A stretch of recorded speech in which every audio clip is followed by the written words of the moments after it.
Hello दोस्तों, तो कैसे हैं आप सब। दोस्तों, आज हम क्लास 12th का पॉलिटिकल साइंस चैप्टर 1 शीत युद्ध का दौर करने जा रहे हैं। तो फ्रेंड्स, आप लोगों को इसकी जो वीडियो पार्ट 1 पार्ट 2 अगर आप लोगों ने नहीं देखा तो मैं आप लोगों को इस डिस्क्रिप्शन में इसका लिंक दे दूंगा। तो पहले इस वीडियो को देखने से पहले आप उन दो वीडियो को देखें जिसमें इंपॉर्टेंट पॉइंट डिस्कस किया गया है, जो कि आपके एग्जाम से रिलेटेड बहुत ज़्यादा इंपॉर्टेंट है। तो ये वीडियो का पार्ट 3 है। तो चलिए बच्चों, इसमें हम इम्पॉर्टेंट क्वेश्चन यानी जो आपके पेपर में हर साल एक ना एक क्वेश्चन जरूर ही पूछा जाता है उसको हम डिस्कस करते हैं। ये वीडियो का पार्ट 3 है। चलिए पढ़ते हैं, स्टार्ट करते हैं अपनी वीडियो को। तो यहाँ पे लिखा है शीत युद्ध का दौर। तो देखिए, शीत युद्ध का दौर में जो क्वेश्चन है, पहला क्वेश्चन बनता है आपका, शीत युद्ध है क्या चीज। शीत युद्ध क्या चीज है, मतलब शीत युद्ध किसे। तो देखिए, तो शीत युद्ध क्या है। शीत युद्ध उस स्थिति को कहा जाता है जहां देश के बीच प्रतिद्वंदिता, तनाव और संघर्ष तो जारी रहता है, लेकिन ये संघर्ष और तनाव युद्ध का रूप नहीं लेता। तो समझ गए आप लोग, शीत युद्ध उस स्थिति को कहा जाता है जहां पर संघर्ष जारी रहता है, तनाव जारी रहता है, लेकिन युद्ध नहीं होता। उस स्थिति को ही शीत युद्ध कहा जाता है। द्वितीय विश्व युद्ध के बाद सोवियत और अमेरिका दो महाशक्तियों के रूप में उभरकर सामने आई थी।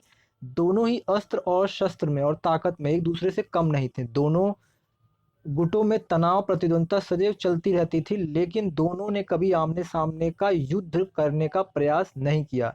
इस तनावपूर्ण व टकरावपूर्ण स्थिति को ही हम शीत युद्ध के नाम से जाना जाता है, या शीत युद्ध हम इसी को कहते हैं। तो ये बिल्कुल सिंपल वर्डिंग में आपको आंसर मिल रहा है कि शीत युद्ध क्या है। आप इसे पेपर में लिखेंगे तो आपको पूरे के पूरे मार्क्स आपको मिल जाएंगे। चलिए अब करते हैं आगे। शीत युद्ध का प्रमुख कारण क्या है। शीत युद्ध का प्रमुख जो कारण है वो क्या है। तो शीत युद्ध किस वजह से हुआ था, क्या था। तो द्वितीय विश्व युद्ध के बाद विश्व में शक्तियां उभरी। दोनों देशों की एक दूसरे से आगे निकलने की होड़ ही शीत युद्ध का कारण बनी। यानी कि शक्तियां एक दूसरे से आगे, यानी हर एक चीज में पैसा, ताकत, रुतबे, हर एक चीज में आगे बढ़ने की होड़ में ही शीत युद्ध का जो कारण था वो बना। दोनों महाशक्तियों के पास शक्तिशाली परमाणु हथियार थे। युद्ध होने की स्थिति में दोनों एक दूसरे को भयंकर क्षति पहुंचा सकते थे।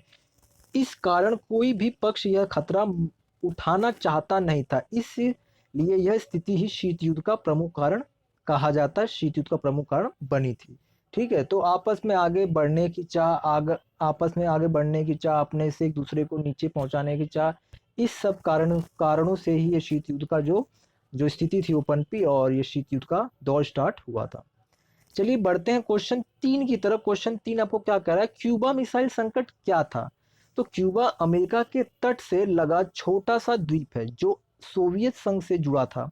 सोवियत संघ के नेता निकिता खुस्रेव ने 1962 में वहां परमाणु मिसाइलें तैनात कर, जिसमें अमेरिका खतरे की सीमा में आ गया था, क्योंकि अमेरिका से लगा ही एक टापू एरिया था वो। ठीक है, जहां पर निकिता खुसरो ने अपने मिसाइलें तैनात की थी।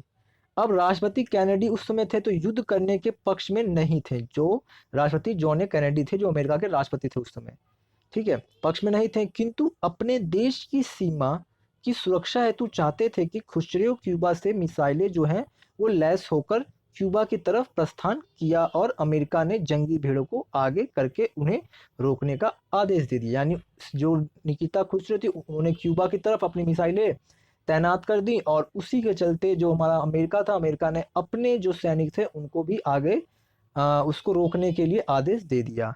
उन्हें लगा कि युद्ध होकर ही रहेगा। इसी को क्यूबा मिसाइल संकट के नाम से जाना जाता है। ठीक है, लेकिन अंत में दोनों महाशक्तियों ने बातचीत द्वारा इस मामले को निपटाया तथा विश्व तृतीय युद्ध से बच गया। तो बहुत ही अच्छा क्वेश्चन आपको इस रूप में लिखा गया है। आप पेपर में ए टू जेड पॉइंट ऐसे ही लिख सकते हैं या कुछ अपने से बनाकर लिख सकते हैं। तो बहुत सिंपल वर्डिंग में आपको ये आंसर मिल रहे हैं इसमें। ठीक है बच्चों, चलिए बढ़ते हैं अपने क्वेश्चन आगे। वामे अनुक्रुमा कौन थे। तो देखो, वामे अनुक्रुमा घाना के प्रथम प्रधानमंत्री थे। ठीक है, घाना दो एक प्रदेश था उसका। यह आजादी की लड़ाई में अंगूठा था। अंगूठा यानी कि एक नींव थी इनकी, मानो बहुत जड़ मजबूत थी इनकी, नींव को पत्थर की तरह मानते थे इनको। इन्होंने दोनों महाशक्तियों के गुट में शामिल न होकर गुट निरपेक्ष रहने का निश्चय किया था।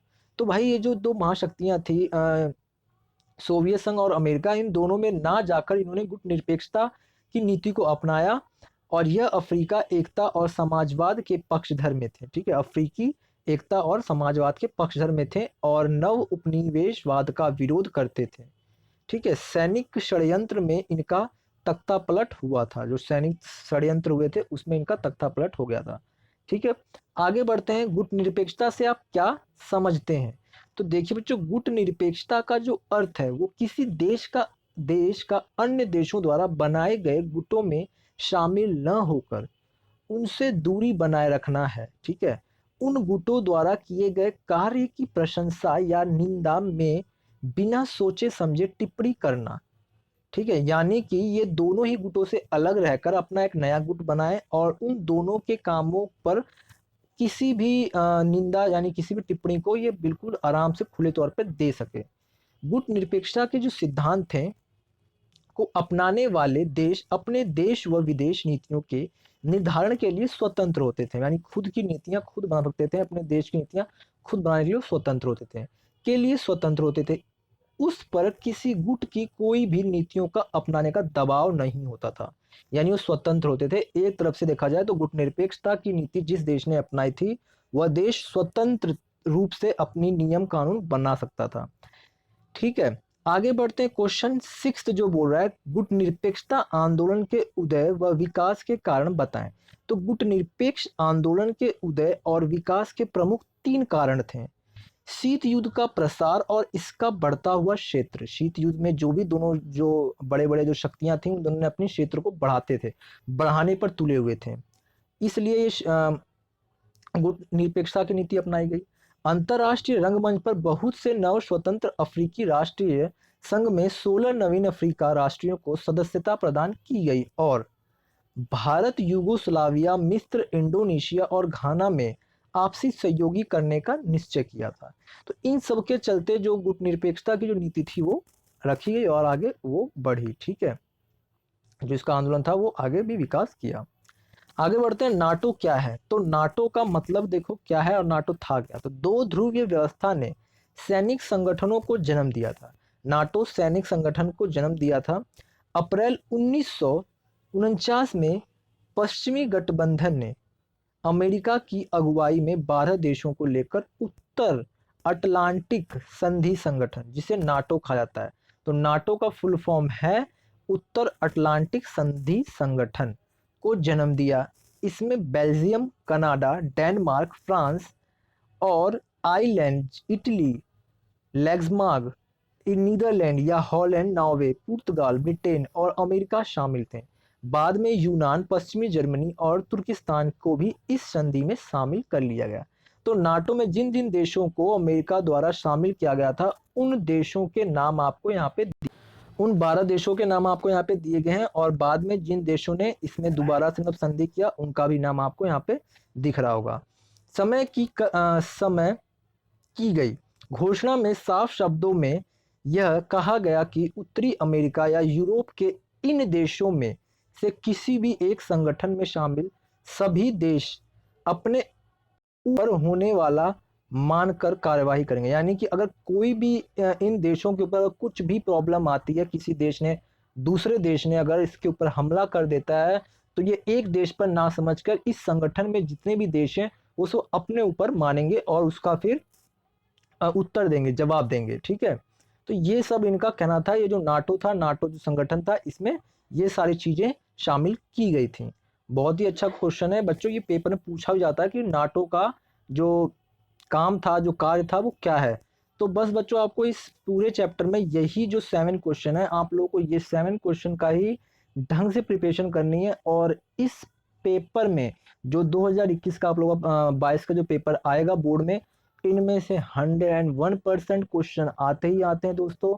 तो प्लीज़ आप लोग अगर हमारे चैनल पे न्यू विजिट कर रहे हैं तो चैनल को सब्सक्राइब, लाइक, शेयर जरूर कर ले, ताकि आने वाले आपके जो चैप्टर हैं वो आपको जल्द से जल्द इस वीडियो और इस चैनल के माध्यम से आपको प्रोवाइड की जा सके। तो बच्चों, आपको मिलते हैं हम अपनी नेक्स्ट वीडियो में। तब तक के लिए धन्यवाद।